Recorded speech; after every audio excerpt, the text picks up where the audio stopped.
Well, I guess it turns out the only stone-cold liar in the room is Hakeem Jeffries, and Representative James Comer just brought the receipts to prove it. Watch as the oversight chairman exposes exactly how the Democrat machine was willing to take money from a known monster just to fund their Brooklyn's Barack fantasy. Let's watch the full clip, and then I'll give you my thoughts at the end. Thank you, Madam Speaker. I've taken to the floor today to respond to Minority Leader Hakeem Jeffries calling me a, quote, stone-cold liar during a press conference defending the recent discovery of Democrats' communication with convicted sex offender Jeffrey Epstein. And I bring with me something that he and many of his fellow Democrats like Jamie Raskin, Jasmine Crockett, and Stacey Plaskett, apparently detest.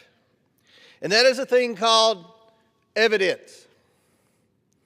Tuesday, I gave a speech on the House floor detailing my House Oversight Committee's good work to date on our Epstein investigation. After all, Hakeem Jeffries, the Democrats in Congress, and your allies in the corporate media have been demanding a full release of the Epstein documents for months, including all the documents from the Epstein estate. So without hesitation, I subpoenaed all of the Jeffrey Epstein estate documents because I, as well as my Republican colleagues on the House Oversight Committee, we want to know what really happened, what went on, who was involved in these unspeakable crimes. We want justice for the survivors. That's why we're doing this investigation. So House Oversight obtained over 30,000 pages of documents from the estate. Unlike the Democrats, who only released 10 of those over 30,000 pages of documents, Republicans on the House Oversight Committee released every single document on the website for the American people to see. Democrats and many in the media were anxiously clutching their pearls in anticipation of potential dirt on President Trump. In the end, after full transparency by the Republicans on the Oversight Committee, there was nothing new about the president's former relationship with Epstein, and certainly nothing scandalous. But we did find two sitting Democrat members of Congress had communication with Epstein. First, it's been highly reported and debated about Congresswoman Stacey Plaskett texting during an Oversight Committee hearing with Jeffrey Epstein while trying to conspire with him to hurt or embarrass Donald Trump. But according to Jamie Raskin, that was okay because Mr. Epstein was her constituent. Now, how embarrassing a rationale is that? But the second communication was this email right here, where Hakeem Jeffries' campaign reached out directly to Jeffrey Epstein, soliciting campaign dollars for the, quote, Brooklyn Barack. Now, whereas Jamie Raskin explained Plaskett's communication with Epstein as simply responding to a constituent, Hakeem Jeffries had a very different response when asked about it by the media. He denied its existence. Hakeem Jeffries said, Comer is a stone-cold liar. And then he reverted to calling me names for the second week in a row. So let's read it to make sure. To Jeffrey Epstein, and that's the real Jeffrey Epstein, not Jasmine Crockett's Jeffrey Epstein. This is the real Jeffrey Epstein. From Hakeem Jeffries' campaign. Dear Jeffrey, we are thrilled that we are working with Congressman Hakeem Jeffries, one of the rising stars of the New York delegation, sometimes referred to as Brooklyn's Barack. Hakeem is committed to electing a Democrat majority in 2014 and is encouraging his friends to participate in a DCCC fundraising dinner with President Obama and Hakeem Jeffries. It ends with a number for Jeffrey Epstein to call to go to the dinner and, quote, get an opportunity to get to know Hakeem better. Here's the evidence. The email speaks for itself. The only stone-cold liar in this debate is Hakeem Jeffries.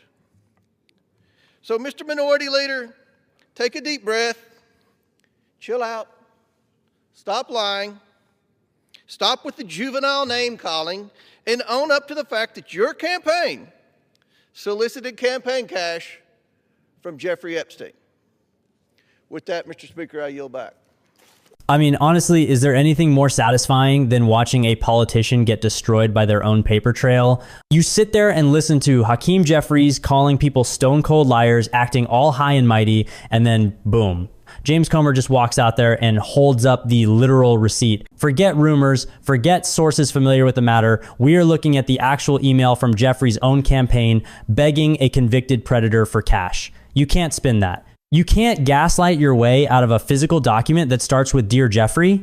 And look, the audacity here is just, it's off the charts, frankly. Jeffrey stood in front of the cameras, puffed out his chest, and tried to bully Comer into silence. He really thought if he screamed liar loud enough, everyone would just ignore the reality. But that's the thing about the truth. It has a funny way of coming out, especially when you've got 30,000 pages of documents backing it up. It's classic projection, isn't it? Accuse the other side of exactly what you're doing so nobody looks at you. Well, everyone is looking now. Hakeem. Can we talk about the Brooklyn's Barack thing for a second? I mean, seriously, that is just painfully cringeworthy. The ego you have to market yourself as the next Obama while you're hitting up Jeffrey Epstein for donations. It's embarrassing. It really reveals how these people see themselves. They think they're untouchable royalty, rising stars, who can rub shoulders with anyone, even monsters, as long as it gets them a seat at the table. It's narcissism on a level that's hard to wrap your head around. This went way beyond a simple donation too. That's the part that really gets me. It was an invite to a dinner with Obama. Pay to play, clear as day, give us money, Jeffrey, and you can hang out with the president. Makes you wonder, doesn't it?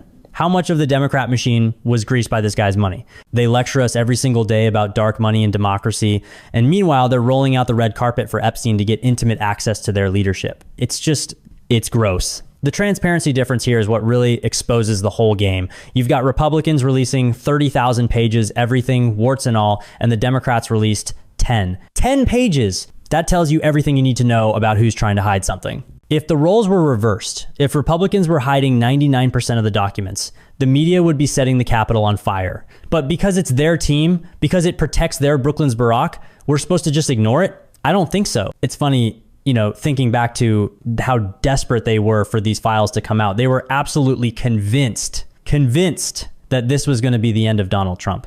They were salivating over it. And who gets caught in the net? Their own leadership. It's the most spectacular backfire I think I've ever seen. They dug a trap for Trump and fell right into it themselves. And then you have Stacey Plaskett. I mean, texting the guy during a hearing while you're sitting there pretending to investigate corruption, you're coordinating with the main character. It's just wild. It's a total mockery of the entire system, and the excuse, he's a constituent, give me a break.